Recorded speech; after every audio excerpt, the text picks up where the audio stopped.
Hello and welcome to FPL Mate, your best mate for fantasy Premier League content for the 2021-22 season. My name is Dan and welcome to the Gameweek 19 episode of Buy, Sell, Keep, Avoid. Guys, since it's Christmas time, I thought I'd put on the fantasy football hat today. Feeling pretty festive. And also, guys, I did also want to say thank you so much because this, I don't know if you guys can see that okay, but this has finally arrived. The 100,000 subscribers silver play button is now in my possession, and I'm so happy about that. So thank you everyone who has helped me to get towards there's a nice little mirror there. You see me from a different angle there. Thank you so much to everyone who has helped me get to 100,000 subscribers. I am so happy. I really appreciate it. Anyone who else hasn't subscribed already yet, please do consider subscribing and do like the video as well if you do enjoy what you see today. It'd be massively appreciated. But without further ado, guys, let's crack straight on. So buys a place you probably don't have but should consider bringing in, sells a place you probably have but consider removing, keeps a place you probably have and you should actually keep these players, and finally avoids the players that are pretty hyped up right now, and I think you should actually avoid getting these players in. Although it should be said, the last couple of game weeks I've had some interesting avoids. We had Gabriel Martinelli as an avoid last week. The week before I kind of spoke about avoiding Watkins. Both of those players went on to bank. So maybe, guys, you actually, if you are a believer in curses, maybe this is a good time to actually keep an eye on the players I say avoid, just in case they actually go on and do well. Who knows? Let's see what happens there, guys. But yeah, one more final thing. Make sure you save your transfers for as late as possible again for this game week. There is a strong suspicion that 1 or 2, maybe even 3 or more games could be postponed due to COVID for this game week. So yeah, do be well aware of that, guys, particularly the Aston Villa versus Chelsea game. That's the real hot one that could get postponed. So save your transfers as late as physically possible. But without further ado, let's do the first buy of the video. So our first buy is Gabriel Martinelli. This is the second game week in a row. Like I said, that the avoid has my avoid has gone on to bang. Definitely something to think about. But yeah, I got it wrong with Martinelli, kinda. I think my reasoning for not wanting him was okay. There was a good chance that he could be rotated with Smith Rowe, and I wanted to see him really nailing on that place in the Arsenal team before taking the plunge. But if 3 goals in 2 games can't do that, nothing will. Surely he's played himself into being a first team starter now, and if so, everything I said last week is basically nonsense. It doesn't matter anymore. FPL Mate in the mud. And Martinelli just becomes an instant buy. When you look at these underlying stats, the form of the player, the price, the form of Arsenal as a team, to be fair, this kind of seems like a really simple buy. But it is a simple buy and not a particularly tactical move. Now, that's not saying that's a bad thing. But some of the fixtures coming up, Wolves, City, they're not really ideal. Then we potentially have double game weeks coming up in Game Week 21 and Game Week 22. I'm definitely going to cover the double game weeks in full detail in a video later this week. But what I will say, from what I've figured out so far, is that Martinelli is not exactly a prime candidate for a player to target for those double game weeks. But hey, maybe that's just me overcomplicating things. There's no guarantee that double game weeks will even occur anytime soon, even if it is very likely. And very often we find that the simplest move is often the best one too. And Martinelli is definitely the simple, straightforward, straight down the line, obvious transfer in. And even if he isn't great for game week 20, 21, 22, all he needs to do really is bag a brace against Norwich in game week 19, which is totally possible. And then suddenly he's completely worth it. So if you're a manager who doesn't like to mess about, Martinelli is the one for you.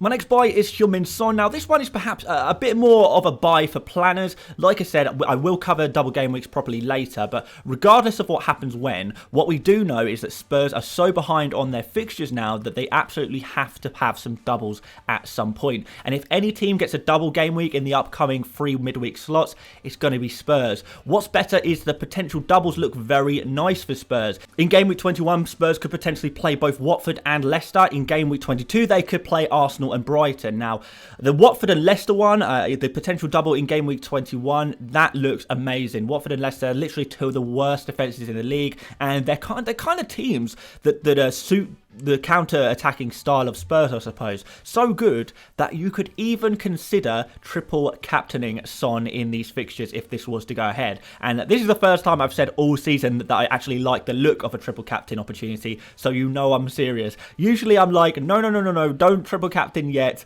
But I like this one if the double game week happens. But there's nothing wrong with preparing because Son is a good pick either way. The fixtures in the immediate term are good. Palace at home, then Southampton.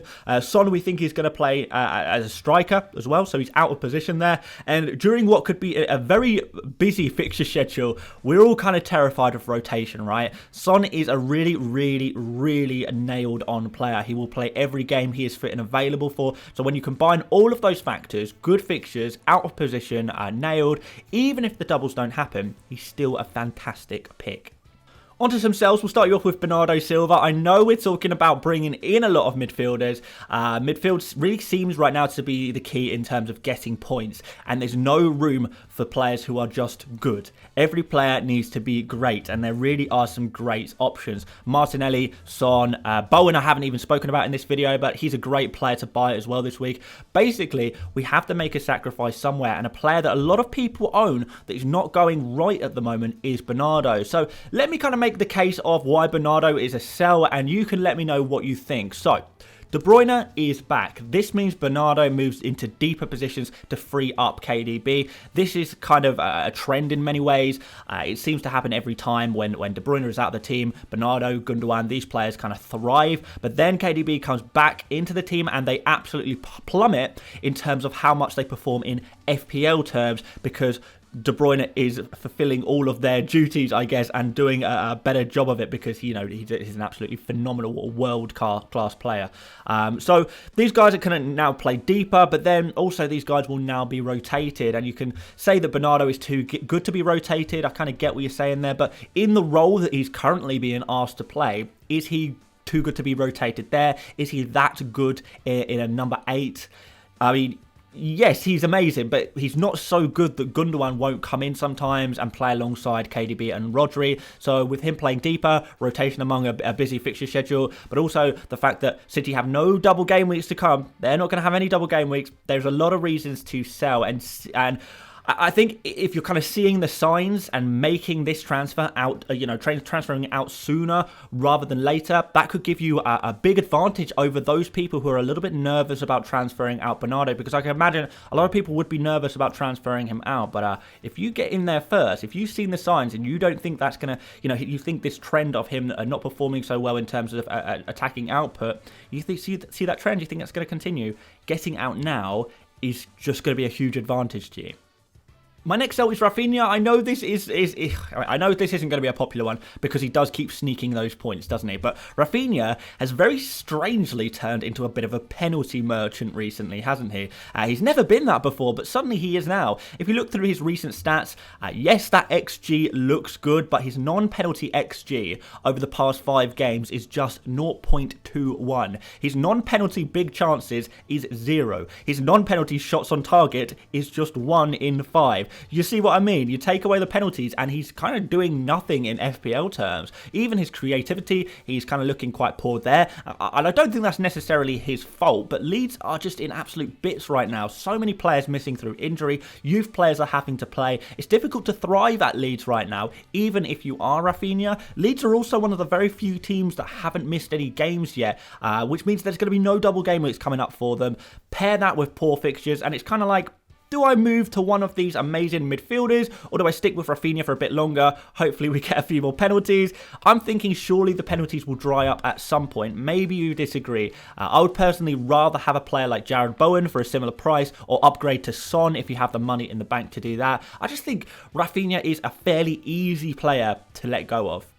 On to some keeps. We've got Emil Smith Rowe. I'm seeing a lot of people selling Smith Rowe at the moment. I'm guessing it's down to one of 2 reasons, both of which I don't really fully agree with. The first possible reason is because they want to move to Martinelli. I do get this, but at a time where spare transfers may become pretty precious with upcoming double game weeks, this seems a bit sideways. Is this a transfer that really improves your team? You're swapping an inform Arsenal attacker for another inform Arsenal attacker. Yes, maybe Martinelli is cheaper and, maybe slightly better of an option, slightly more nailed maybe at this exact moment, but is he really that much better as an FPL asset as a whole? He's a little bit better, but is he that much better? It feels kind of like a luxury move. The other reason why people might want to sell is because, he's been Smith Rowe's been benched 2 game weeks in a row, but surely that isn't forever. I mean, the lad has been nailed all season when fit, and now he's back from injury. Even though he's been on the bench, he scored in back-to-back games from the bench. How long can he continue to be benched for? Surely he's back in the team soon. I mean, maybe I'm wrong, but to sell Smith Rowe ahead of this Norwich game seems a little bit crazy. I mean, what if he starts and plays really well? That's completely possible. And, you could end up regretting a move like this, whereby maybe have other moves you can make within your team that don't put you in a situation where you could regret something, kind of thing. So I'll certainly be keeping Smith Rowe, and I think you guys should too. My next keep is Michail Antonio. A lot of people talking about this one, guys. I think the main message here is, if you have held him for this long, why would you sell him now? I mean, last week was kind of a good time to sell him because he didn't have a fixture. If you really wanted to sell him, that was the time. Now is kind of an awful time to sell him in this exact game week. He's kind of finally had a break from this constant football. He's about to embark on an insanely favourable fixture run, starting with Southampton at home. But perhaps the biggest point of all, no matter how much you hate Antonio, you really desperately want to get rid of him, the real question is, who are you going to sell him for? I mean, let's go through the popular forwards in the game right now. So we've got Watkins. He's about to play Chelsea. Lacazette, he has one more good fixture against Norwich, and then you probably would want to sell him anyway.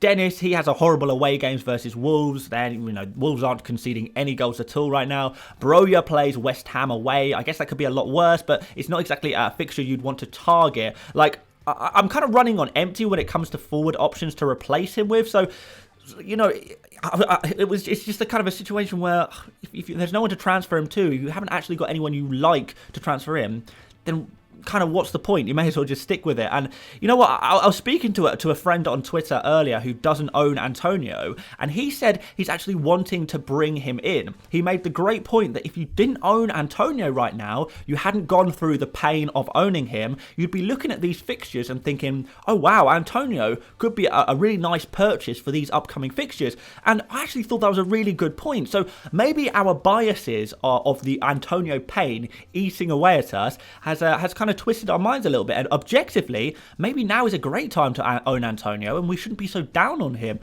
Food for thought there, guys, but either way, for me, he's a definite keeper. But anyway, now onto the avoids, also known as the buys, I guess.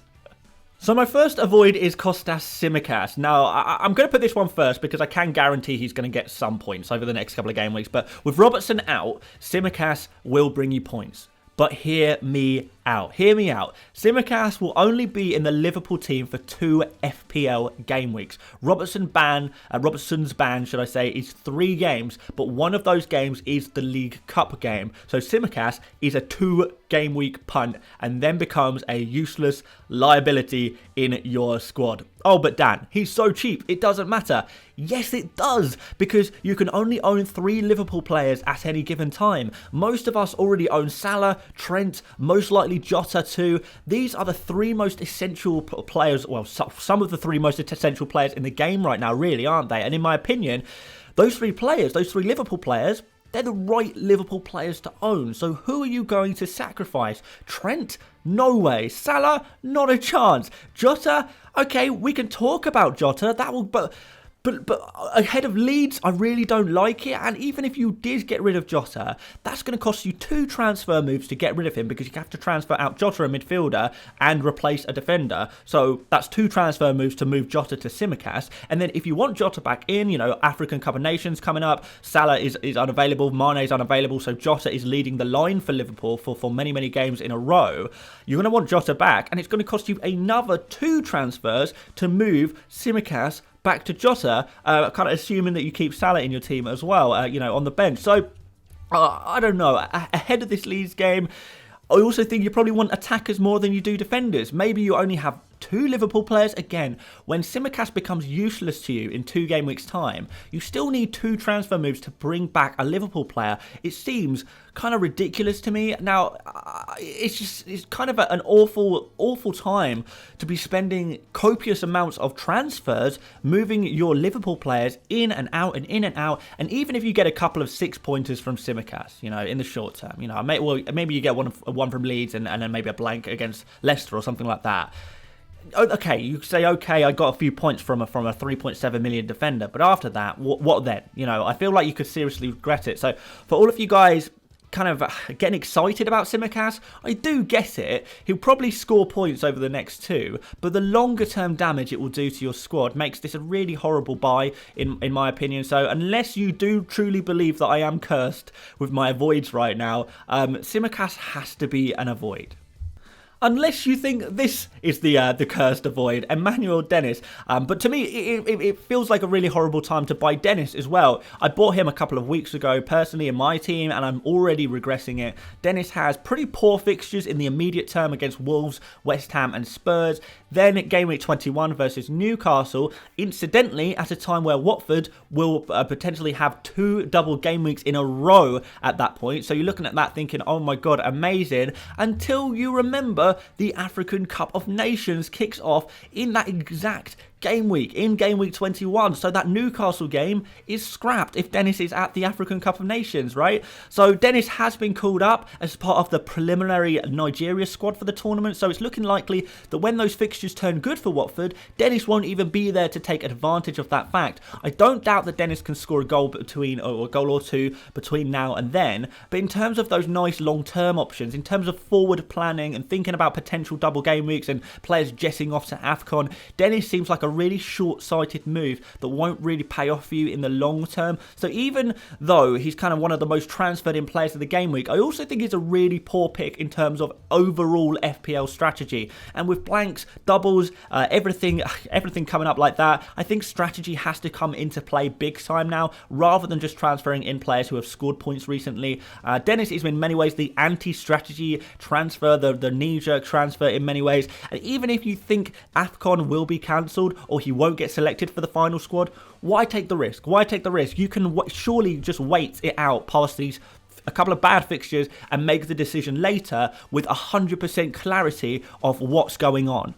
If you're desperate for a new forward, don't be. The points in FPL right now are coming from defenders and midfielders, so focus your attention there and just play one up front. Just play one forward up front. Whoever you have got right now will do the trick just fine, probably. So in summary, again, I know that I'm saying this every week. I must be sounding like a broken record, but do your transfers as late as physically possible. It's still really likely that games will be called off this weekend, and if you want to be in a position to react to that fact, waiting whilst all of your mates are being impatient is going to be a huge advantage to you. I think we do need to also be focusing our transfers a little bit more towards midfielders and defenders. Son, Bowen, Martinelli, Jota, Smith Rowe, these are the kind of guys who look to become part of the new template, I guess. Be aware of the changing dynamic of City as well. KDB's back. There's going to be rotation in their attack as well. Keep Antonio. Maybe even buy him if you don't have him right now. And Tsimikas is a transfer I just really think you will regret if you do it, particularly if you kind of take in -4s to shuffle around a situation where you already have 3 Liverpool players. Seems kind of crazy. So there you go, guys. Thank you so much for watching this video. If you did enjoy what you saw today, please do leave a like. It really helps out the channel. And of course, subscribe if you're new around here as well. I massively appreciate it. Plenty of content to come. Make sure as well, guys, you do stay tuned for my double game week videos where we're going to be talking a little bit more about strategy, particularly how I'm going to be strategizing these game weeks. But also we'll be talking a little bit about how different people can approach it from different angles. But there's so much to talk about. I've done a little bit of research so far, but I am saving it as a video for a little bit later on in the week. I'm hoping we get a little bit more information before I go ahead and release that video. So yeah, like I say, stay tuned. Aside from that, guys, normal videos this week, 100 experts, team selection. We'll be doing a deadline stream on Sunday, on Boxing Day, and yeah, that will be the content for this week. So guys, once again, thank you so much for watching this video, and I will see you later, mates. Bye bye.